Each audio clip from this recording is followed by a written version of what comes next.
Hello. Hola, how are you? How's everybody? Happy Friday afternoon. I'm going to light some Palo Santo. I found a stash. Woo! Half my time here is spent locating stuff. So I'm pretty happy to have found my Palo Santo. Now to get it lit because I've got the fan going today as well. Doesn't want to do it. I'm going to go over here. Hold on.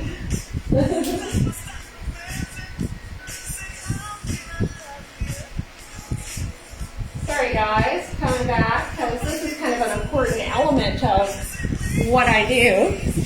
I need clear energy here. I hope your Friday afternoon is doing fantastic. Mine is, although it's kind of hard to tell what day it is a lot of times.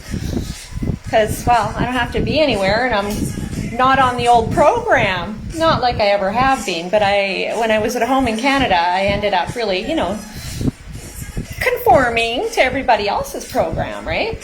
Which is the Monday to Friday thing, and, I often worked on the weekends too, but yeah, like I always worked on the weekends. I don't know, it just didn't make any difference, but now I kind of just do things as I do. Trying to follow their program or catch on at least, right? Now I got some clear energy going here. I'm going to turn down the music. Yeah, so this week I got into Manzanillo, a bigger city in my region, and that was an interesting little trip. Just went for the day. And it becomes long, right? Because you're, on two different buses, and again, learning their schedule, and then figuring out where you were going was completely wrong, blah, blah, blah. And as you'd have it, things get a little drawn out. My little adventure this week was I wanted some nicotine vape. And, I quit smoking few years ago, and I like my vape every once in a while, so that industry is completely undeveloped here. So finding it is quite the deal. In Puerto Vallarta there was one store, and Manzanillo, it was a guy in a house in a barrio. So that was interesting, and he had one thing for me to buy.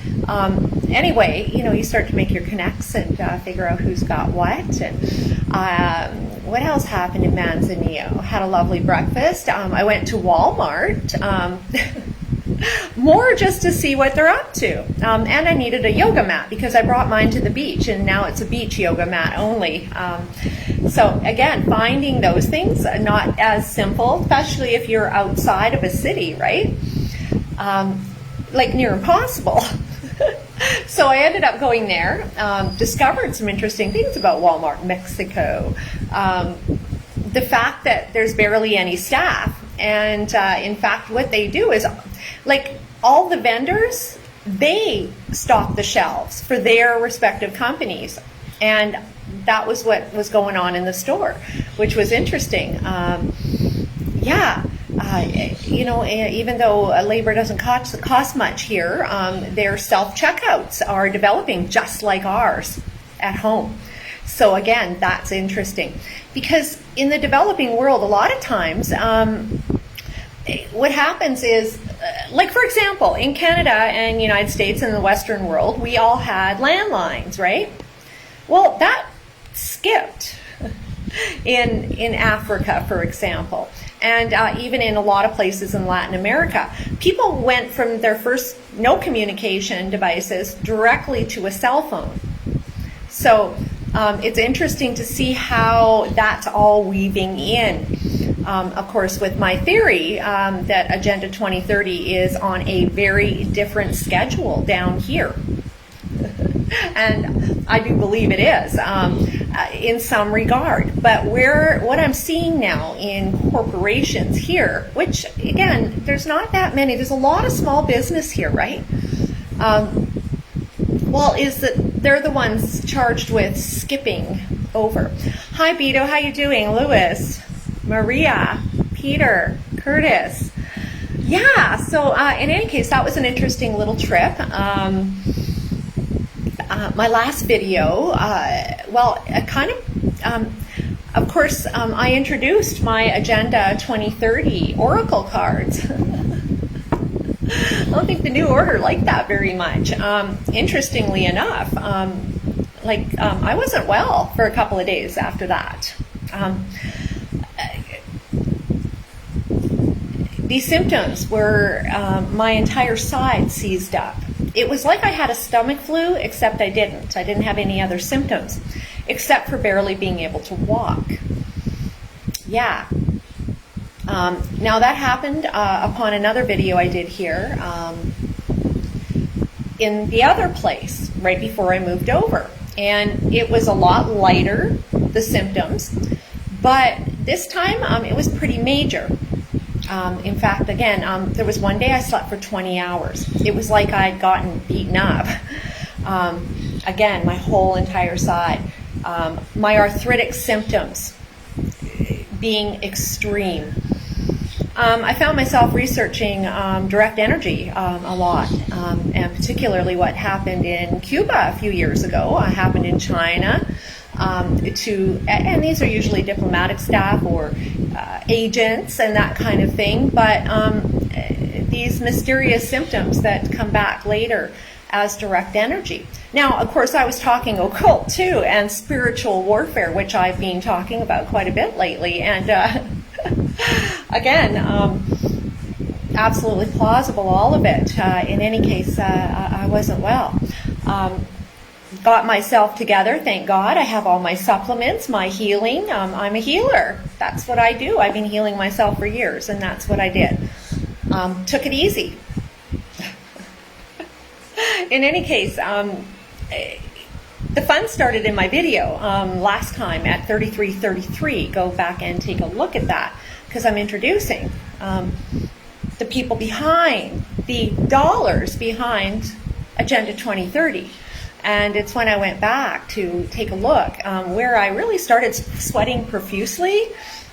Just so people know, I'm not a sweater. Like the other day, I hauled a 20-pound water, 22 pounds, a kilometer, and I barely broke a sweat, and it was like midday. So, any case, interesting. I feel like, I'm all alone here, so I think it's a good idea to let people know what's going on. Because I'm on the radar here. Absolutely I am. I've noticed it right away. I pick up energy. And the other day, which was a little strange, I'm walking the beach. And it was Sunday, I believe. And I went down and I had lunch on the beach. And I usually don't do that, but I did. And after that, I was walking along, and a drug dog came sniffing by me. And it had the canine thing on and everything, and I'm like, whoa, what the hell is that, right? In any case, then I went way down the beach, like I'm talking 1.5 kilometers, and sat there and hung out by myself. And as I was getting up, there came that drug dog again, all the way down there. And I thought, what the heck is going on here? I'm pretty much hanging out all by myself. I've been dealing with a lot of things, and again, doing a lot of research and dealing with personal things like that I had sort of had to push to the side over the last year. So, yeah. The New Order runs deep, and it runs everywhere. And again, this country does have a 263-page plan. Another interesting feature was a young guy that I'd seen him on the bus before, and the other day I get on the bus, and there he is. And he asked for my phone number, and I said, no. I said, well, here, you can, link up with me on Facebook, right? And in any case, he goes to try 3 times, and he can't. There's a message that says he's not permitted to connect with me. So yeah, again, something a little bit weird. In any case, again, I'm in a small place, and again, keeping to myself, but it doesn't seem to matter.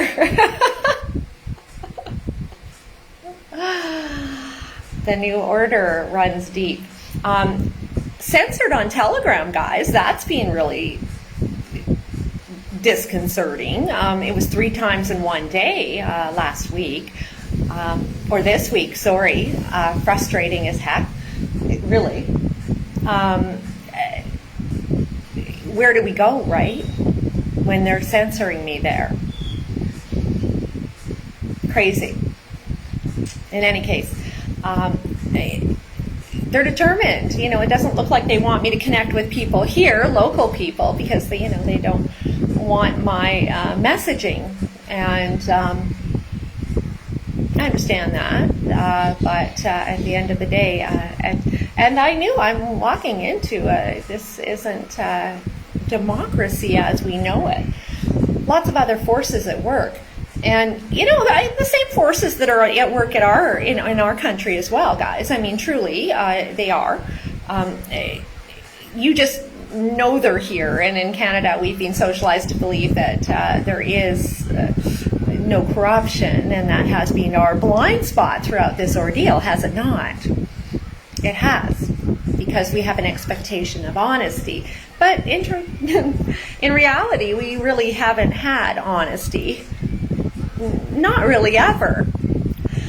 In any case, yesterday, checking out the truckers and everything, the truckers were briefly going to be allowed to cross borders without aid, and the government rescinded that, said that it was a misunderstanding. So again, providing the justification for shortages that are going to become imminent, because really what's going on is they're training North Americans as to how to do with less. This is what's really going on here. This is basic training. Saskatchewan and Alberta looks like their respective leaders are pulling back on their pressure on the people to get this, but that's not authentic. That's short-lived, and the more difficult people become, is when I am predicting, and have been for quite some time, that Trudeau or whatever leader will be pulling out of his back pocket, right? And that is the War Measures Act. And that's not good, guys. And this seems to me as to where it is going. Now, I said this last year even, too. I mean, they've had that in their back pocket. That is the value of each state of emergency. But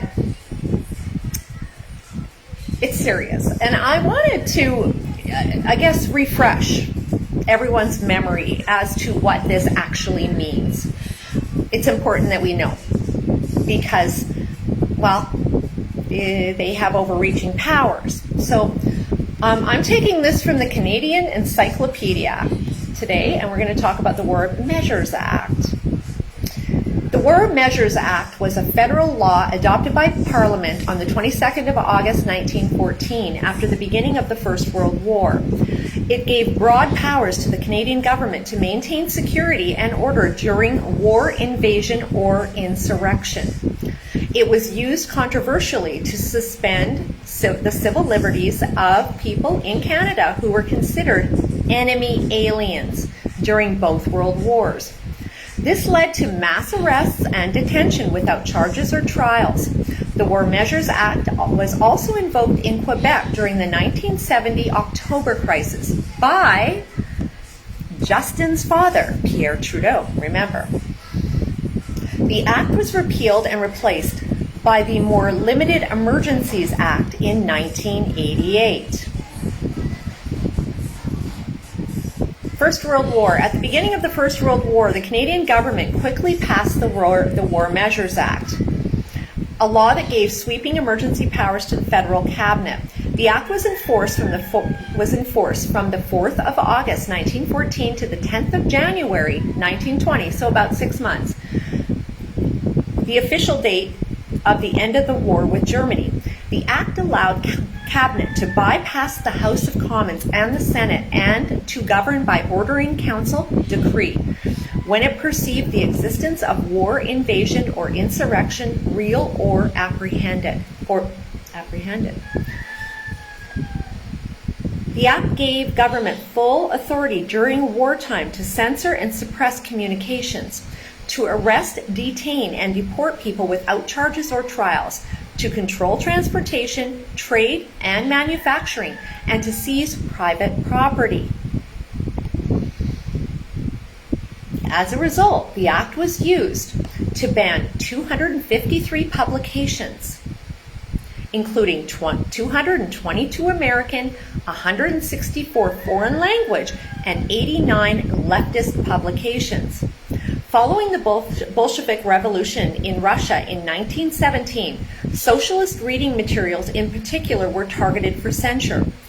Membership in left-leaning or pacifist organizations was forbidden. People were also arrested and interned for their political beliefs. Now, let's talk about the internment of enemy aliens during the First World War. Because, again, that's important for us to understand, because the enemy this time isn't enemy aliens, it's domestic terrorists, which freedom is being tailed into, and has been since October of 2019 is where I saw that shift, and that was that's when I knew Pew was the plant, the psyop, in order to draw this, to paint this picture that they're looking for. Thousands of civilians were interned under the authority of the War Measures Act when the government labeled them enemy aliens. Most internees were recent immigrants from the Austro-Hungarian, German, and Ottoman empires. Some were Canadian-born or naturalized British subjects. Another 80,000 people, mostly Ukrainian Canadians, were forced to register as enemy aliens, to carry identity papers, and report regularly to police. Over the course of the war, the federal government interned 8,579 enemy aliens in 24 receiving stations and internment camps across the country. Of the total number interned, 5,954 were of Austro-Hungarian origin, including Croats, Ruthenians, Slovaks, Czechs, and Ukrainians. 2,005 were German, 205 were Turks, and 99 were Bulgarians.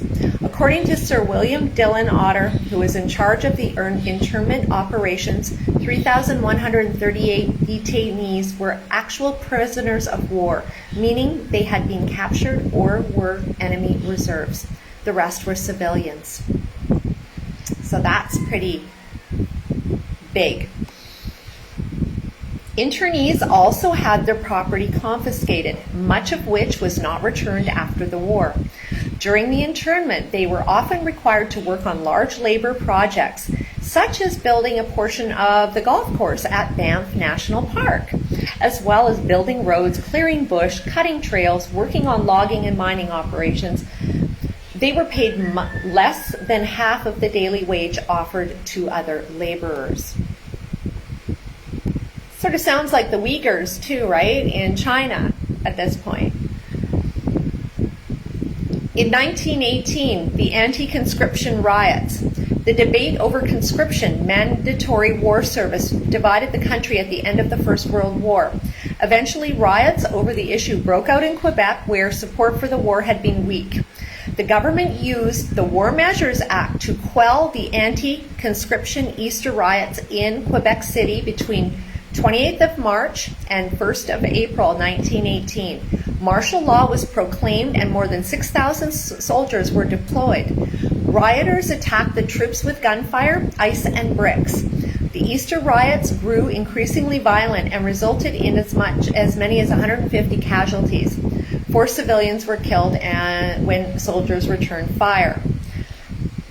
The Second World War. The War Measures Act was invoked again during the Second World War. It was brought into effect on the 25th of August 1939 and replaced by similar legislation on the 31st of December 1945. 1 week before Canada declared war, the Act was used to implement the Defence of Canada regulations and establish the Wartime Prices and Trade Board.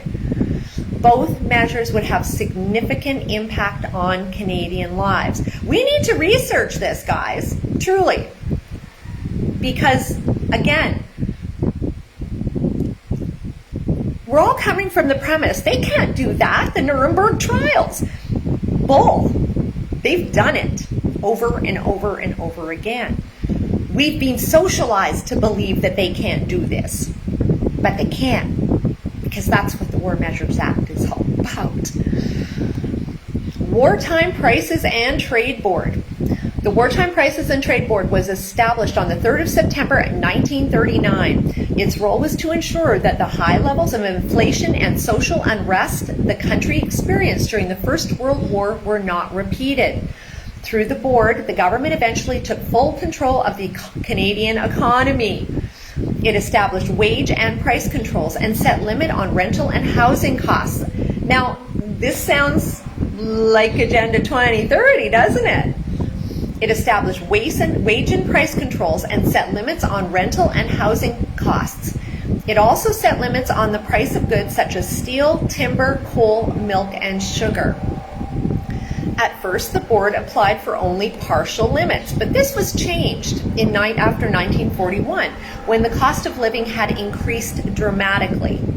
Now, the value of all those shortages is for these prices to increase dramatically. And of course, China right now is pulling the old bait and switch. Like, you know, they baited us for a long, long time. But all those goods are starting to, well, become the cost that they're supposed to, unbeknownst to us in the past. So, again, the cost of living increased from 17.8% between 1939 and 1941. It increased by only 2.8% from 1941 to the end of the war in 1945. Now, the new war, of course, is sustainability. Although these measures were successful in controlling wage and price increases, they also resulted in shortages of certain goods and put immense pressure on farmers and business owners. And this is exactly, again, it's just a different play. What's coming down the pipeline here? The Defence of Canada regulations. The Defence of Canada regulations were implemented on the 3rd of September 1939. They gave authorities the ability to censor 325 newspapers and periodicals and to ban more than 30 religious, cultural, and political organizations, including Jehovah's Witnesses and the Communist Party of Canada. The Defence of Canada regulations also allowed the Minister of Justice to detain anyone without due process who acted in any manner prejudicial to the public safety or the safety of the state. As a result, free speech was restricted. Any person critical of government positions could be interned without charge or trial. In one high-profile case, Montreal Mayor Camillien Hode was arrested at City Hall in 1940. He was interned in Ontario for 4 years for denouncing government policies that led to conscription. Now, of course, this is going to get a whole lot easier now, right, with social media. Just so we know. As in the First World War, thousands of enemy aliens were interned on the suspicion that they posed a threat to the safety of the state. About 600 Italian Canadians and 800 German Canadians were interned during the war. Jewish refugees from Europe and pacifist Mennonites were also interned in Canada. In 1942, approximately 22,000 Japanese Canadians on the West Coast were interned in remote areas of interior British Columbia and the east of the Rocky Mountains. The government also stripped Japanese Canadians of their property and pressured them to accept mass deportation when the war ended. All of this was made possible by the powers given to Cabinet under the War Measures Act. Yes, this is Canada, Joyce. Hi, Joyce. Kettle and Stony Point ban. In 1942, the federal government asked Kettle and Stony Point Band, now the Kettle and Stony Point First Nation in Ontario, to surrender reserve land for use as a military training camp. When the nation refused, the government appropriated the land under the War Measures Act. It gave the Kettle and Stoney Band about $50,000 in compensation and relocated them to nearby Kettle Point Reserve. Despite promises that the relocation would be temporary, the reserve remained a military camp into the 1990s. So that's 1942 to the 1990s, 50 years, right? Or, sorry, 50 years, yeah. Okay, the War Measures Act was not used during the Korean War. In 1960, the War Measures Act was amended by the Canadian Bill of Rights, the country's first federal law to protect human rights and fundamental freedoms. The bill declared that the fundamental freedoms of speech, religion, assembly, and of press were to be upheld regardless of race, national origin, color, religion, or sex. It also asserted the right to life, liberty, security of the person, enjoyment of property, and the right to not be deprived thereof, except by due process of law.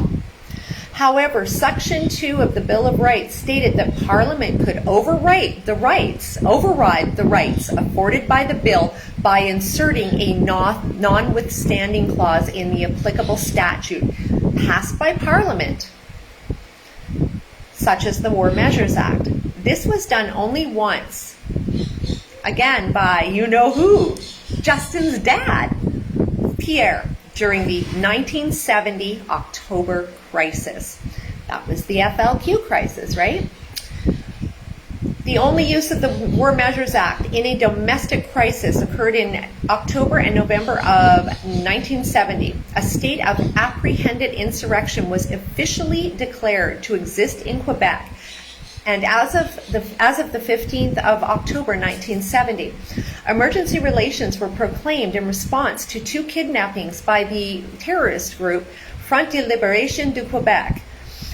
The FLQ had kidnapped British Trade Commissioner James Cross and Quebec Labour Minister Pierre Laporte.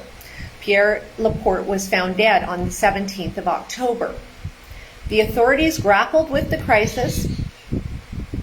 As authorities grappled with the crisis, the FLQ was outlawed and membership in the group became a criminal act. Over the course of the crisis, police conducted more than 3,000 searches and detained 497 people. 435 people were later released without the laying or hearing of charges, and 62 were charged. Emergency regulations under the War Measures Act were replaced in 1970, November, by similar regulations under the Public Order Temporary Measures Act, which lapsed on April 30th, 1971. The suspension of civil liberties in Quebec was politically controversial. When the crisis was over, Prime Minister Pierre Trudeau pledged to refine and limit the application of the Act in internal crises. However, by the time the final Trudeau government was defeated in 1984, the Act had not been modified. Isn't that convenient? Now, here's interesting. In the decades following the World Wars, Canadians who had been interned and who had their property seized began lobbying for compensation for and recognition of their wartime treatment. The Japanese-Canadian redress movement resulted in an official apology from Prime Minister Brian Mulroney on the floor of the House of Commons in 1988. Financial compensation was also given to people affected by the government's invocation of the War Measures Act.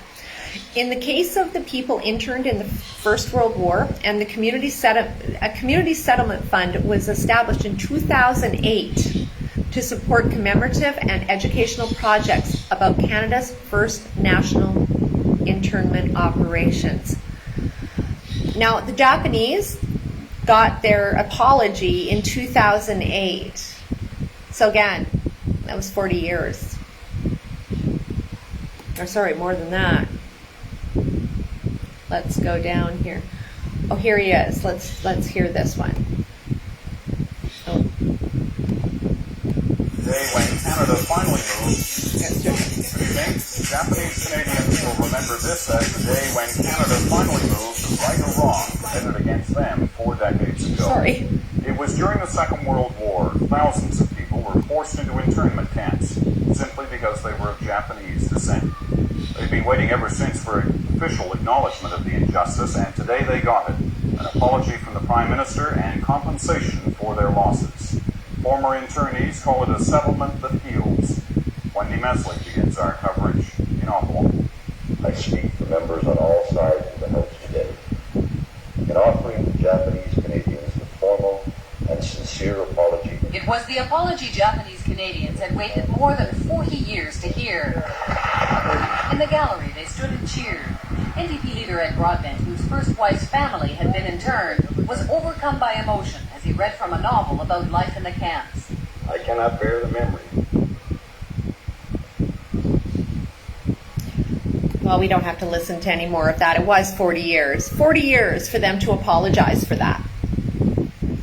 You see, again, we've been socialized that us in North America are so civilized. But in fact, our history doesn't really speak to all of that. And the government of Canada has invoked the War Measures Act many times, and not recently. But it's in Trudeau's back pocket. And that's a little scary. There was a poll the other day about how many people in Canada, I think this was Alberta, thought that a passport was, a good idea, or should the government impose circuit breakers? Should they impose, mandatory quarantines again? In any case, as it went, 64% of people there said we don't want any of it. So in a democracy, well, that would normally stand, but unfortunately, that's not where it's going at this point. It's not a good thing. In any case, I thought it was really a good idea to refresh your memories on the War Measures Act, what it entails. Again, we are so removed from our history and understanding it. We a lot of us learned this in school, but it has been a number of years, and we weren't around for any of that, for that injustice going on. But it happened in our own country. It did. Peaceful Canada. We know where the narrative is going. And right now, it is just a matter of, each week, the politicians, they throw it out, they pull it back. And it's all based on public opinion and massaging Canadians into, the ball of dough they're looking for. And that doesn't include the freedom-minded. How much control does the Queen have over Canada, Joyce? Well, none, really. But again, she's more a figurehead. But is she? Again, these are all the questions. We've, again, been educated and indoctrinated into the relevance of our relationship. But interestingly enough, there was a video the other day I shared, Robert Seffer, anthropologist, and he had discovered that there was Muslim links. In fact, a link from the Queen of England, Queen Elizabeth, to Allah. So that is an interest. That's on Telegram if you want to go take a look and scroll down there. I'm not doing a ton over there because, again, when I get censored, it's a little disconcerting, especially over there. And then you wonder, well, how many platforms should I have? And I don't want to be doing that all day. I have other things to do. So these are all the tactics the New Order wants to use. And no, Telegram definitely isn't uncensored because I've experienced it. And again, 2 in 1 day, it was a lot. And it's not like it was over the top or anything. What are you going to do? Can you upload this Facebook Live on Rumble? I upload on YouTube. I could put it on Rumble, but again, all of those platforms, I was censored on BitChute. Every one of them. Brand new Tube, I get censored. Right? They won't even allow anything up there. I think I've got 1 out of 5 I've tried to get up there.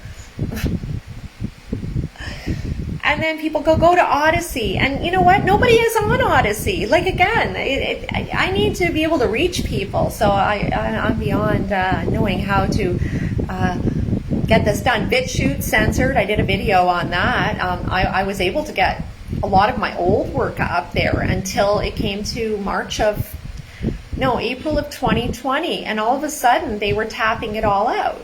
It's because I was ahead of the game, unfortunately, talking about the Great Reset and all of that, and they weren't ready till October. So I don't know what to say. I'm just going to keep trying to do what I can do here. In the UK, she's the only person who can never be arrested. You know, yeah, her son, not either. And I'm wondering what the value of Prince Andrew is at this point, because again, I'm not buying any of this. Again, this all plays to the narrative of the New Order, Jeffrey Epstein, all of it. Everybody thinks that there's some sort of justice coming from all this, and what I see is nothing but manipulation from this scene, and really a tailing of these elites and how they're going to guide us into the New Order, believing that we are attaining some sort of justice and protection. And this is how, as far as I'm concerned, they are going to convince even the freedom-minded people that being tracked and traced is A-OK for our safety, to save us from these elites. I can tell you what scares me more than the elites. The AI, that scares me more. Or a world guided by AI. No more common sense. None. Got a funny little story. Well, not so funny. I hired a bookkeeper. I had some old company work I had to get done. And, today I finally got back at it, and I asked her some questions, and it didn't work out the way I thought. I didn't get what I'd asked for. In any case, trying to be helpful, I said, well, it would have helped if we'd had a meeting, because, I wanted to meet with her, and she didn't want to meet with me, and I couldn't figure out what that was all about. And then I thought, oh, God, COVID, whatever. In any case, she shot back at me in this email. Well, you're a well-known anti-sir, and that's why I didn't want to meet, and da-da-da-da-da. And I thought, oh my God, so you actually impacted your own profession and your professionalism because of your fear of me and my opinion. It was crazy. Even though I've been gone for 2 months, I'm still getting it.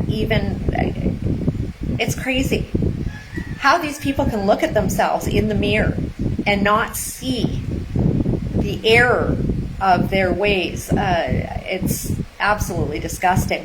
But in any case, she actually compromised her own job because of fear of someone who stands up for her rights. Wow. AI will be used more. They keep saying that there are not enough workers. Over and over they harp on this. Well, that's the thing. No, the workers are a pain. See, the corporations don't want the workers because they have to give them holidays. They have to give them they have to give to these people. AI don't have to give them anything. And they'll work all the time, right? They're transferring it out. And again, sustainability isn't about humanity. We're just a cog in the wheel now. It's about systems. It's about saving money for the companies, for the corporations. That's what it's all about, right? Inevitably, their bottom line. Yesterday, actually, I ended up watching about half of a little special on how AI is being used in China in nursing homes. And again, everybody on a schedule.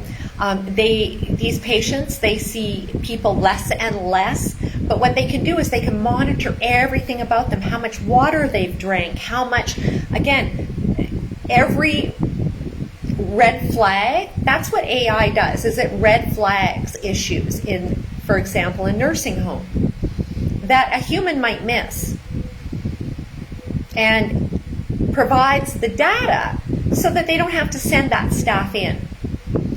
Because being old and being infirmed and not of your whole mind or body is going to be a pretty lonely journey when they put you in these places. Because again, there will be no freedom in it. We've seen that. We've seen how they've locked down these people, which is part of the reason I fled the country, right?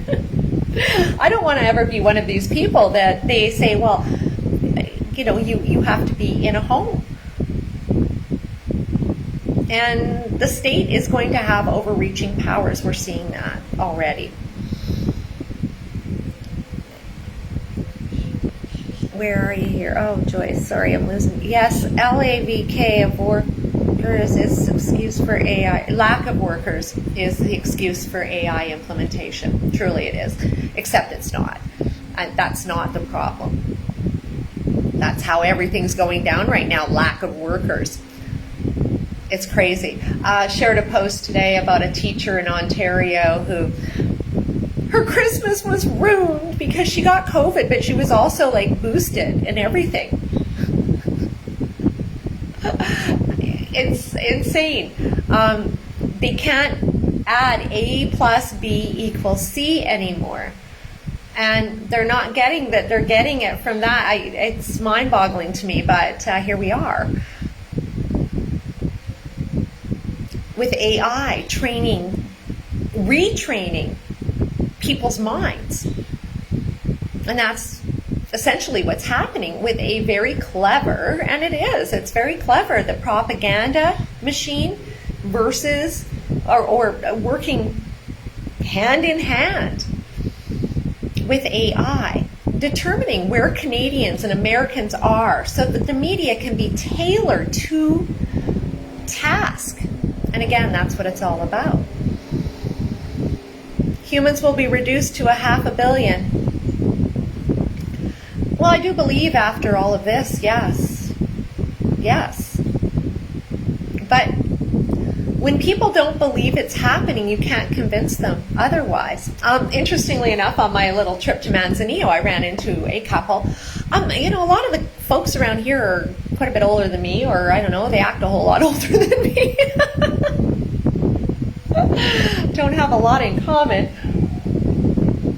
I don't have a lot in common mostly because the Canadians they're walking around with the muzzle on, and I just don't want to talk to them like that. In any case, I did end up talking to this couple, and they were probably in their late 60s.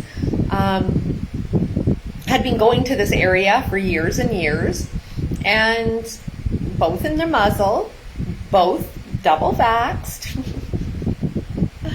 and quite convinced that because they have health conditions that they had to be muzzled up in 32 degrees Celsius weather. I'm sitting outside in a bus station. Like, it was just a little, it wasn't even a station. We're outside, pretty much. And walking around that area, again, all muzzled up. I don't, you know, what can you say? I tried to tell them they don't work. But then I'm realizing that, well, I just better, you know, keep my opinion to myself. Because a lot of people, they get offended. Anyway, they did kind of get offended immediately, and then we ended up, as Canadians, which I wanted, that was my point, moreover, as Canadians, ended up getting out what we wanted to say, but coming together in recognizing each other's point and siding on choice in the matter. And they weren't pushy or anything, but they did have their deep-seated beliefs that if they got anything, that it would be much less with this. They were convinced. But at the end of the day, we had respect for each other. And we ended up talking, and then I got, on the bus, and I came back, and they got off in the same town I did, and then we ended up talking for another 15 minutes after that. And, again, as Canadians, we've always had that. And I was just about ready, to not be able to get along. But then I'm going, no, you know what, us Canadians generally can. We're not adversarial.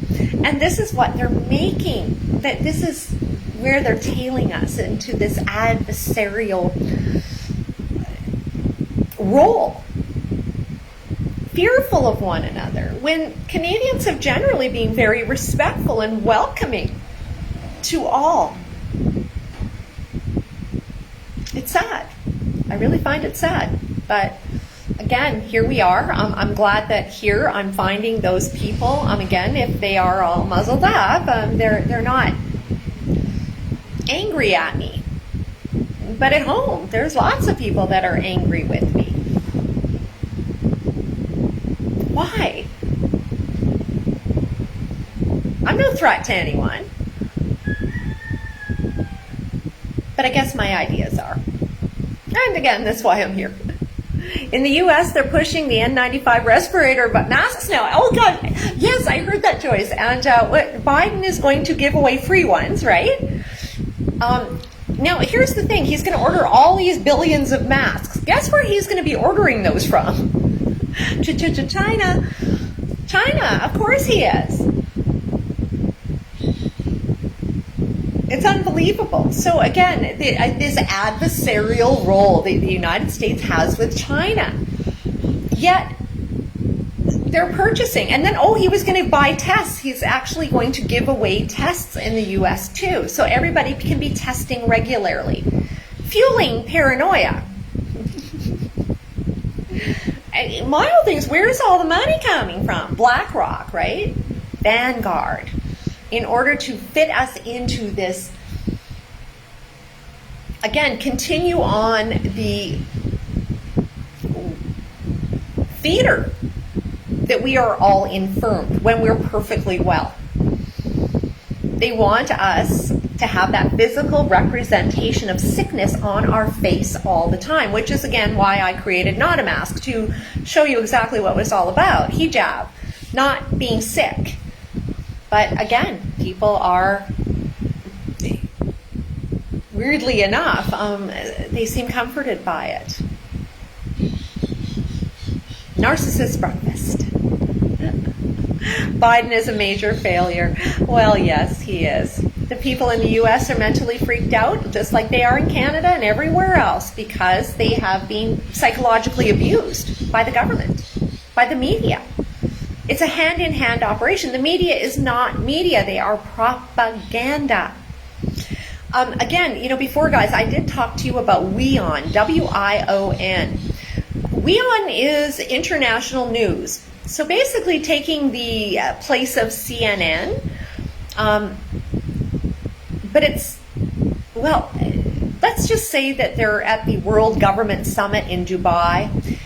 They are putting forth the narrative to tail us into this Agenda 2030 agreement. And I think it's important for people to watch it, because when you do watch their news, you start to see the story in development. They have an Indian woman, Palki Sharma, and she's really sharp, don't get me wrong. She's definitely sharp, and she's cutting and again, creating the adversarial role of India, China, Pakistan, showing us what's going on in that new world order that's happening in the East. But I think you'd be interested in their take on the West. And again, people like us who believe in freedom. We need to understand where the rest of the world sees us. Because honestly, we've been socialized to be full of ourselves, to only see the Western world. And honestly, most people in Canada sees Canada and the United States. This is how we relate. The United States sees United States. That's it. They're the most narcissistic of us all. And sorry to say that, because, Joyce, I know you're American, and I don't think you're narcissistic. But it is, it's always been interesting over the years to watch how the United States is, well, again, a lot of people still think we're in igloos up there in Canada. They don't even know our provinces, where a lot of us Canadians do know the landscape of the United States. We're taught that. We don't really understand Europe being in North America. We certainly don't understand Mexico and Latin America. We certainly don't understand Africa, and we do not understand China, India, or any part of that world, or Russia for that matter. We have become very regional in our thought patterns, and we need to open our eyes to see where we're fitting into this international agreement, and WION is a good way to do that. I'm not promoting their propaganda. What I am promoting is you understanding the mentality of Agenda 2030, because it's completely woven into WION. World is one news. It truly is.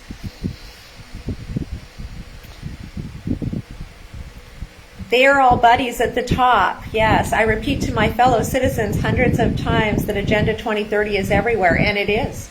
It is.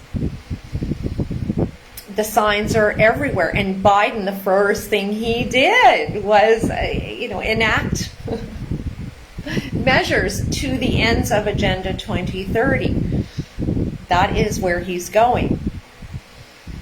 Now, freedom has had some wins this week, but it's going to be an uphill battle. Interestingly enough, Trump, the Trump card, I keep calling him, he came out saying that anybody who isn't vaccinated, should be. And again, if people aren't understanding that he's not your savior, he's not your savior. He's not going to be. They're all in on it. And he's the Trump card.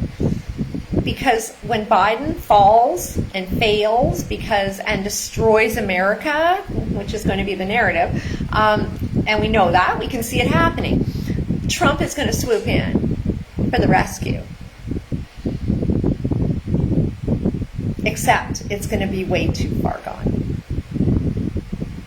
They have rules. Biden is to take them down. Trump is going to lift you up. And again, this continues on and on and on. It's crazy. WION, WION, on YouTube. Check that out. She has a little, they have Europe news, they've got South Africa reporters, basically, like I was saying, a more modern CNN. But it is the news of the new order. And again, a lot of excellent pieces, but to the end of drawing popular opinion to the changes that will be coming forth in the world and of the new order. And honestly, America is definitely not the star anymore.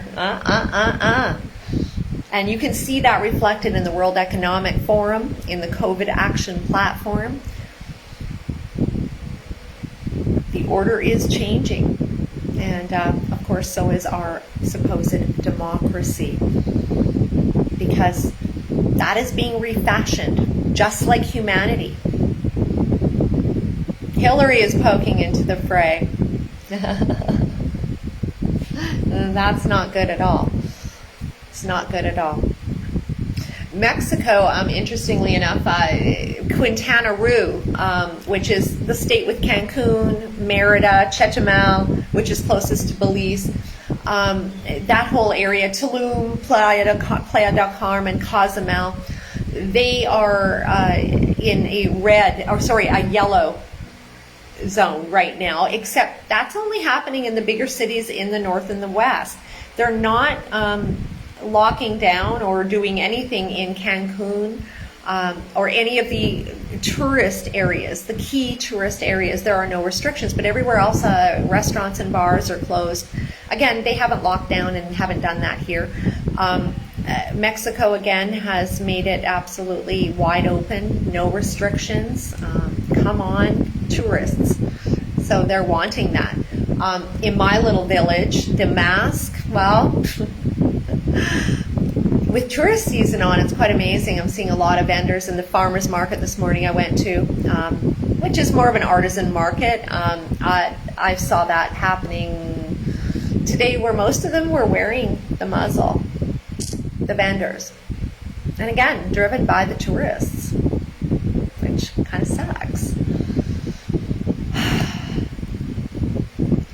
It's sad that they come all the way here, and again, walking outside with them on, I'm just like, I want to go to a wall and hit my head.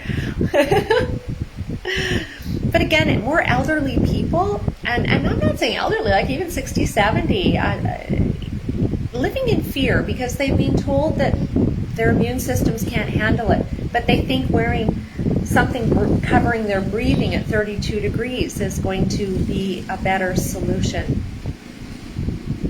So sad. Hey Dottie, how are you? Kamala is falling apart. She can't answer any question because she hates Biden.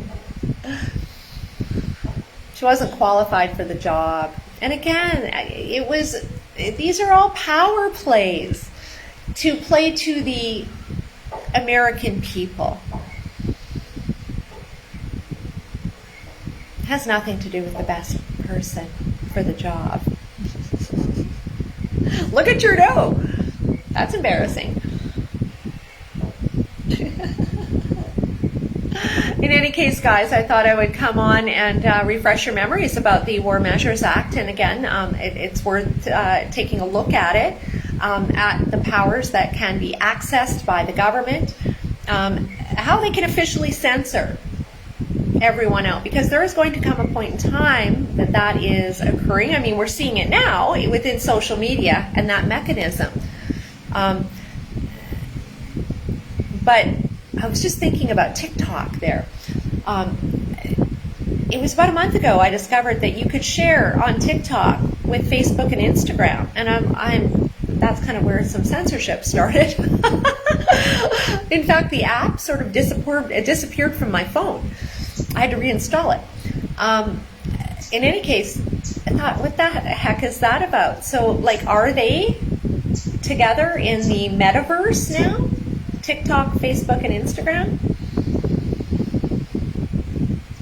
See, the corporations, countries and boundaries are becoming less and less important because the corporations are literally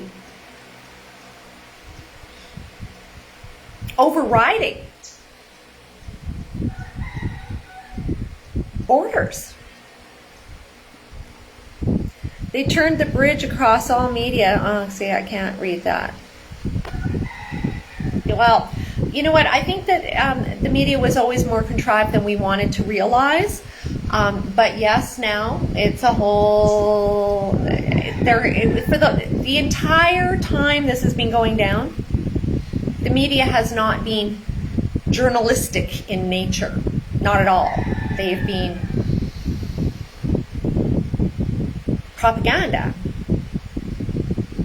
All material designed to play off each other, and networks playing off each other. So for example, in Canada, CBC playing off against Global and CTV, every one of them having their role or slightly tailed perspective in order to corral Canadians into their train of thought. And that's truly what it's all about. And of course, CBC still doesn't have its comments on, do they?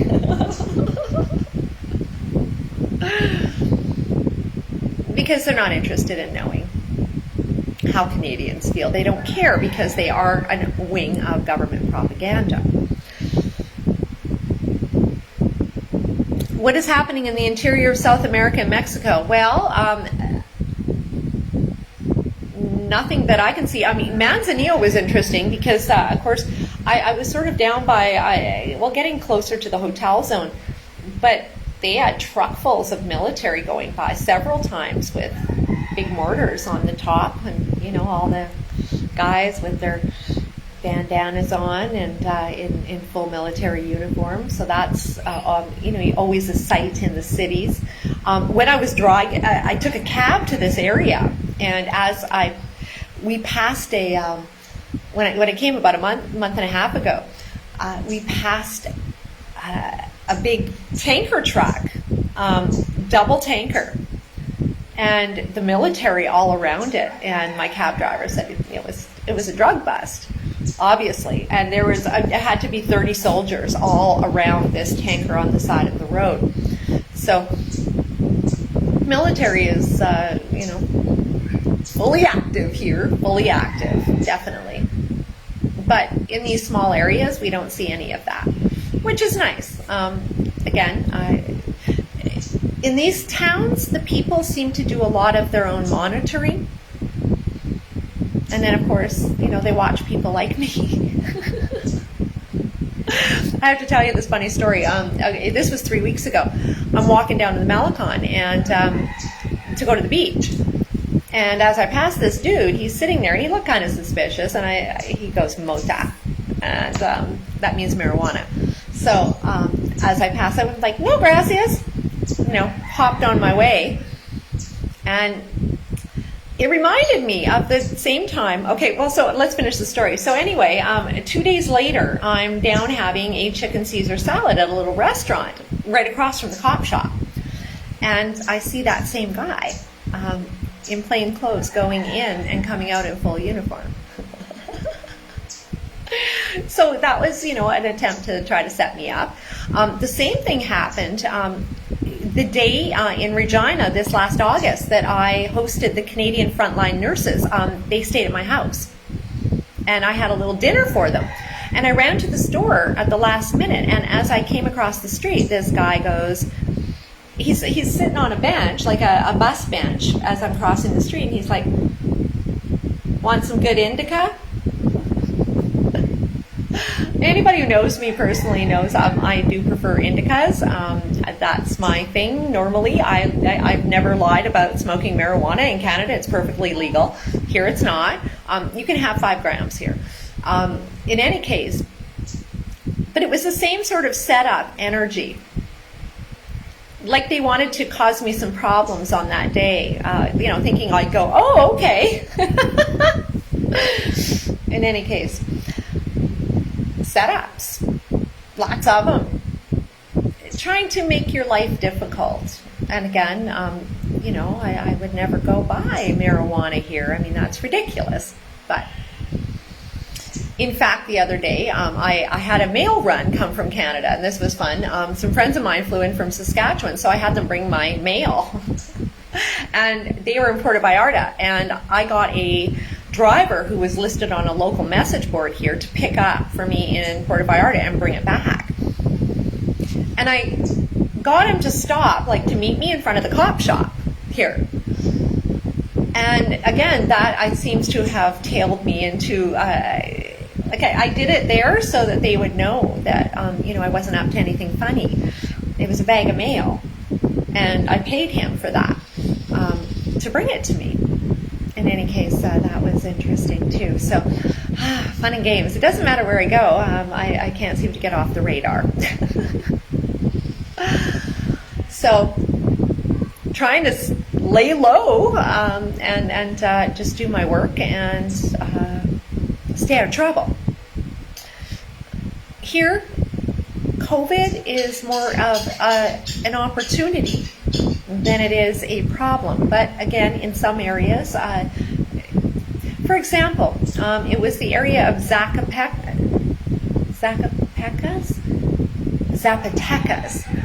that COVID first hit in Mexico.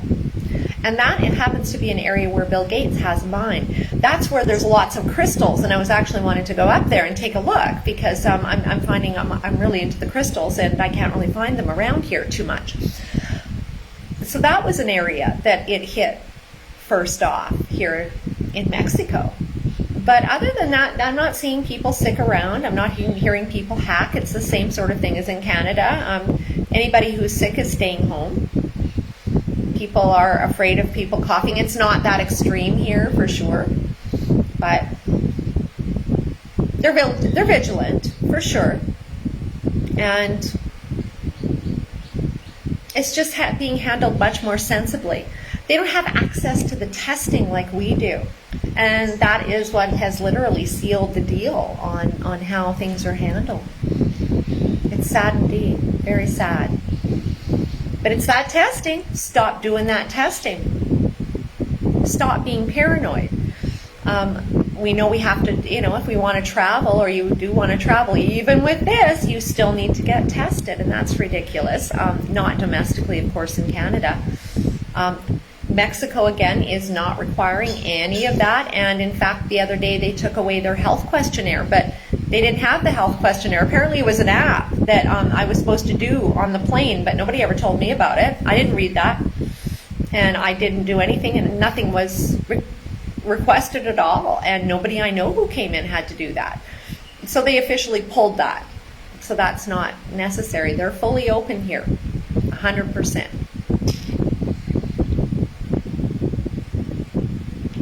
The rest of the world, the developing world, goes on. But Canada, United States, the rest of the Western world, they're intent on getting that passport in and done, so that they can continue on with their quest of biological convergence. And again, that is on the Government of Canada website, Policy Horizons. I did a video about it 8 months back, but you should refresh your memory as to what's going on that frontier, because that is the end game, and it is not far off. Have a wonderful day, everybody. I'm going to head to the beach now, get in a little yoga, and I'll be back next week. Ciao.